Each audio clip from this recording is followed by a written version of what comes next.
tu peux aller jusqu'à 65% de tes plus-values. Donc tu pourrais tout à fait décider de devenir un validateur, donc pour vérifier les transactions de la blockchain Ethereum, pour investir, profiter de l'abondement, l'intéressement, avoir des avantages fiscaux à la sortie. Génial, il faut y aller à fond.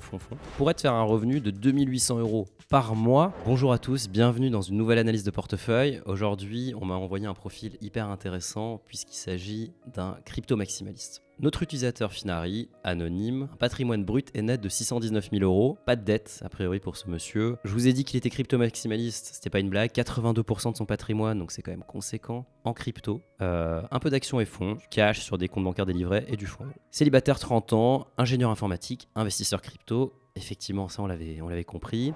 Stop, j'ai regardé les stats de la dernière vidéo. Et là, il y a un truc qui m'a sauté aux yeux. 60% d'entre vous ne sont pas abonnés à notre chaîne. Pourtant, elle est géniale. Toutes les semaines, j'analyse un patrimoine. On sort des nouveaux Finari Talk avec des experts financiers. Donc, abonnez-vous, activez la cloche et on continue la vidéo. Objectif, générer un revenu passif. Alors déjà intéressant, crypto, revenu passif, dans quelle mesure c'est compatible. Stratégie, je suis très à risque sur la partie crypto, mais c'est OK pour moi. Je gère ça très lentement, mais il faut de la patience pour saisir les bonnes opportunités. 85% cash, stablecoin, 15% BTC Ethereum. Donc a priori, il est plutôt dans une position attentiste. Il espère que le marché va encore plus crasher. Avec ce qui se passe en ce moment, franchement, c'est peut-être pas mal. Le fait de rester en crypto est aussi pour éviter de payer les 30% d'impôts. Alors là, je pense qu'il fait référence à la flat tax, puisque aujourd'hui, il est en stablecoin. S'il sort des stablecoins et qu'il va vers des fiat, donc des euros, il paiera la flat tax, effectivement. Donc tant qu'il reste dans l'écosystème crypto, stablecoin ou crypto comme Bitcoin ou Ethereum, il n'y a pas de souci.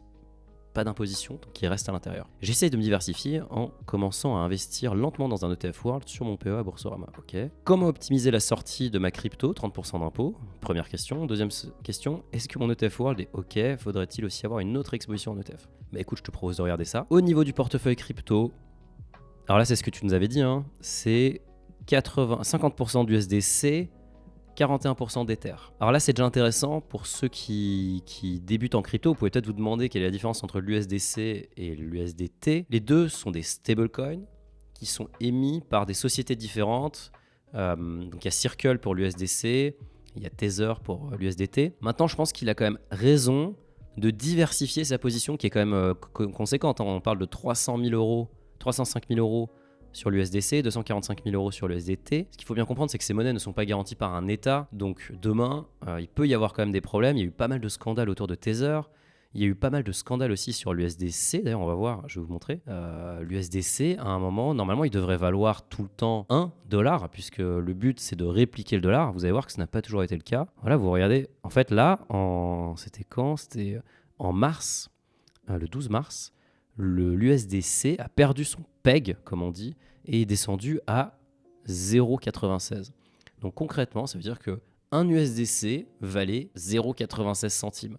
Ce qui est quand même paradoxal, puisque le but du stablecoin, c'est de valoir toujours 1, puisque c'est juste pour stocker de la valeur. Donc là, clairement, il y a eu un problème qui a eu plein de raisons, principalement la faillite de FTX. Toujours est-il que derrière, ça s'est normalisé, et aujourd'hui, l'USDC est de retour à $1. Donc a priori, le PEG est garanti, mais vous voyez quand même que ça reste très artisanal, puisqu'il peut y avoir des pertes de PEG.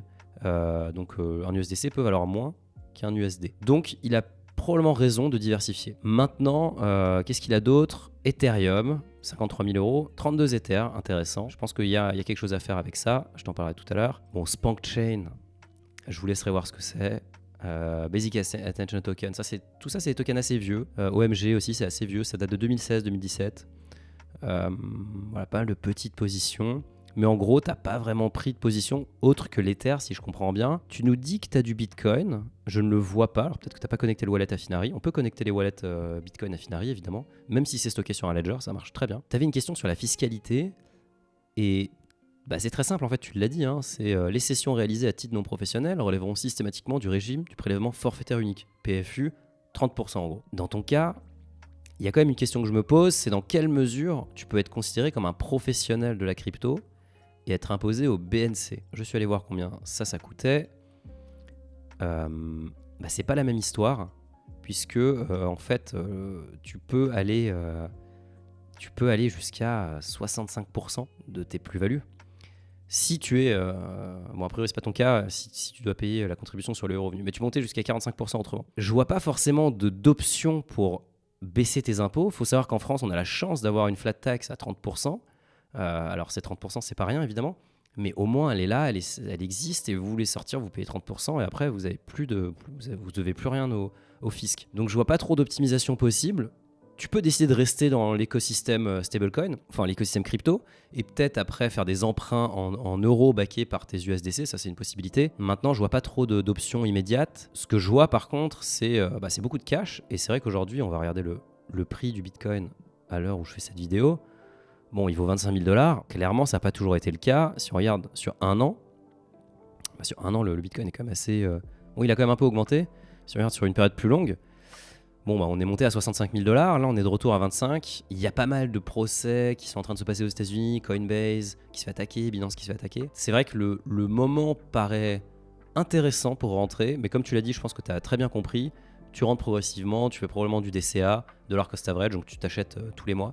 Et tu as bien raison. Quelque chose qui pourrait être intéressant pour toi, c'est que tu as 32 Ethers. 32 Ethers, en fait, c'est ce qu'il faut pour faire du staking. Alors peut-être que tu le fais déjà, mais en tout cas là, je le vois pas. Donc tu pourrais tout à fait décider de staker directement et de devenir un validateur. Donc pour en fait vérifier les transactions de la blockchain Ethereum, tu peux faire de la validation avec 32 Ethers. Mais même si tu en as moins, tu peux le faire. Je vais te montrer comment. Et tu vas être rémunéré pour ça. Donc voilà, on te montre là les différents outils. Tu peux le faire chez toi, mais voilà, il faut avoir son propre node, etc. Ça demande un petit peu de connaissances techniques, mais franchement, c'est pas impossible. Tu peux le faire via un service, tu peux le faire en pool staking, c'est ça qui peut être intéressant, et tu peux le faire via un exchange, par exemple via Binance ou via Coinbase. Maintenant, une option que je trouve pas mal, c'est Lido. Je vais te montrer pourquoi. Donc eux, en gros, ce qu'ils font, c'est que tu stakes en fait autant d'Ethers que tu veux. Donc même si tu en as moins que 32, tu peux en staker 5, 10, peu importe. Et ils vont te donner derrière un STETH, qui va du coup te permettre de réutiliser ce jeton dans d'autres protocoles DeFi. Donc non seulement tu stakes via Lido, et donc tu touches une partie, une grosse partie d'ailleurs des rewards qui sont générés par la vérification des blockchains, sauf que c'est Lido qui s'en occupe, ils prennent une petite commission pour ça, mais bon, c'est normal. Et en parallèle, tu as le STETH qui te permet, lui, d'aller réutiliser ce token et surtout d'être liquide. Parce que si tu stakes via Ethereum, tu es moins liquide. Quoique maintenant ça a changé. Mais en tout cas, ici, tu as cette option-là de staker moins et de tester. Donc là, on voit en ce moment ce qu'on appelle l'APR, Average Percentage Rate, mais c'est même pas le plus intéressant. Ce qu'il faut regarder, c'est l'APY, parce qu'en fait, tu vas générer des intérêts composés, donc tes intérêts vont générer des intérêts. Donc ça, c'est l'APY. En tout cas, là, on est à 4%. Franchement, c'est pas mal. Hein. T'as combien? T'as 54 000. Tu vois, voilà, 4%, ça te fait une petite rente sympa, surtout si tu montes ta position sans rien faire. Tu peux faire pareil, tu peux staker aussi du Bitcoin, ou le lender surtout, ça sera beaucoup moins rentable. Et un dernier truc qui pourrait être intéressant, c'est de faire de la DeFi avec tes Ethers, avec tes STETH d'ailleurs, pour aller générer plus de rendement passif, puisqu'a priori c'était un de tes objectifs, il me semble, générer un rendement passif. Et donc là, typiquement un des plus gros, c'est Curve. On voit qu'il y a 3,6 milliards qui sont déposés dans Curve, et là tu as plein d'options. Donc par exemple, on va prendre un pool qui paye un peu. Voilà, typiquement, ça c'est très intéressant. Le STETH, ça ne marche pas. Tant pis pour eux. Leur site ne marche pas. Mais non, ça marche, je vous assure. En tout cas, ici, tu peux un petit souci de navigateur. En gros, ici, tu peux aller déposer des cryptos. Donc, typiquement, le fameux STETH dont je te parlais tout à l'heure, tu peux le déposer ici. Tu peux aussi mettre du WETH qui est du WRAP-ETH. En gros, c'est une autre variante. Et générer 3,74 d'APY cette fois. Donc, ça, c'est vraiment le rendement avec la prise en compte des intérêts composés. Ça peut être intéressant. C'est de la DeFi. Donc, voilà, c'est pas très attractif visuellement. C'est risqué parce qu'en fait, le smart contract derrière peut se faire hacker.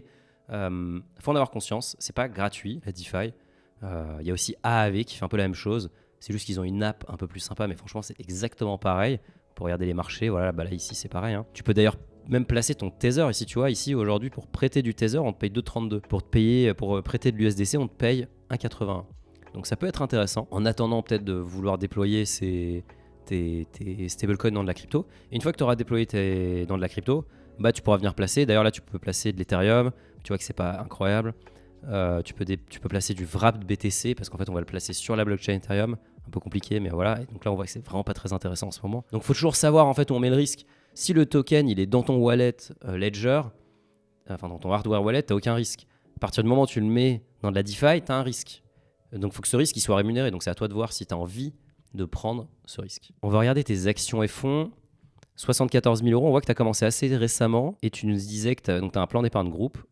Super. Ça, c'est un super outil. J'avais fait un thread sur Twitter, je vais vous le mettre là en lien. Vraiment incroyable outil pour investir, profiter de l'abondement, l'intéressement, avoir des avantages fiscaux à la sortie. Génial. Très mal expliqué par les entreprises, mais franchement, dans le thread, je vous explique tout ça. Donc, tu as bien raison de continuer à faire ça. Il faut y aller à fond. Le PEA, donc on voit que tu as du LVMH. Tu fais du stock picking, pourquoi pas. C'est une très belle boîte, LVMH. Tu as du Lixor Nasdaq, Nasdaq 100, et tu as du MSCI World. Et je pense que quand tu nous as écrit, tu n'avais pas encore toutes ces positions-là. Tu n'avais pas encore de Nasdaq en tout cas. Maintenant, tu nous demandais s'il était bien ton MSCI World. Alors on va aller regarder, c'est lequel. Bon, c'est le classique, hein, c'est le Amundi. Je pense qu'il a 2 milliards d'encours. Voilà, il a 2,5 milliards d'encours. 38% de frais de gestion. C'est un ETF synthétique, puisqu'il y a des titres étrangers, enfin hors européens. Donc forcément, il faut que ça soit du synthétique. Ça ne marche pas avec du physique. Moi, je trouve qu'il est très bien ce fonds. C'est un grand classique. C'est un des fonds les plus populaires sur Finari. Donc il n'y a pas vraiment de surprise. Ce que des gens aiment bien faire sur Finari, c'est d'avoir aussi du emerging markets, pour couvrir à la fois les marchés développés et émergents. Tu peux techniquement avoir les deux d'un coup en prenant un MSCI All Countries, enfin ACWI, je vais te montrer, mais tu peux sinon simplement aussi acheter un MSCI Emerging Markets, voilà, donc ça c'est typiquement un MSCI ACWI, mais sinon tu achètes un MSCI Emerging Markets, hop, il y en a plein qui sont compatibles avec le PEA, Amundi en fait un d'ailleurs, et ça te permet de t'exposer au marché émergent. Est-ce que tu as besoin de t'exposer au marché émergent ? Moi je trouve que c'est pas indispensable. Maintenant, pourquoi pas pour aller chercher plus de diversification. On voit quand même que t'es déjà très bien diversifié. Alors là, on a beaucoup d'inconnus parce qu'en fait, tu as des fonds, c'est le PEA le plan d'épargne retraite qui fait ça, enfin, un plan d'épargne d'entreprise. Mais sinon, tu as déjà US, Europe, Asie, etc. Voilà. Si tu avais de l'emerging markets, tu aurais un peu plus d'Asie, un peu plus d'Amérique du Sud, mais ça serait pas non plus incroyable en termes de différence. Moi, je trouve que ça se tient. Et tu avais une dernière question qui était autour des revenus passifs. D'ailleurs, ça, c'est intéressant, tu vois. J'ai pris mon petit simulateur. Alors, je vous mets le lien dans la description de la vidéo, mais aussi ici. Si vous voulez voir comment votre patrimoine va se comporter, on pourrait dire, tiens, tu cash out toutes tes cryptos. Parce que, voilà, tu n'y crois plus.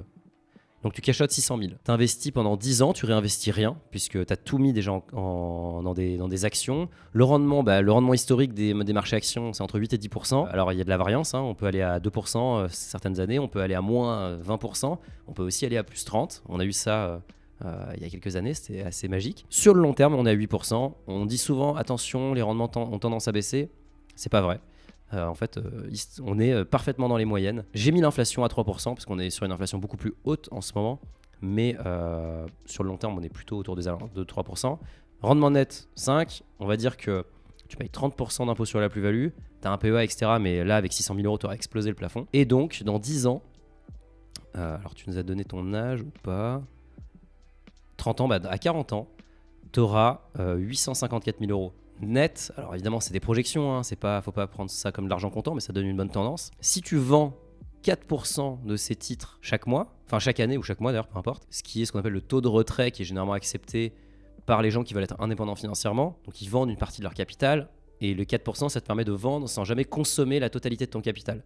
Parce que si tu vends au moment d'une crise, en fait tu vas quand même entamer sérieusement ton capital, donc tu vas avoir de mal à le reconstituer. Donc là si tu vends que 4%, c'est le chiffre accepté statistiquement, tu pourrais te faire un revenu de 2800 euros par mois dans ta poche net. Hein. Et en plus de ça, on a calculé ton rendement de dividendes avec les différents fonds. Donc là, on a dit que tu prendrais que du MSCI World.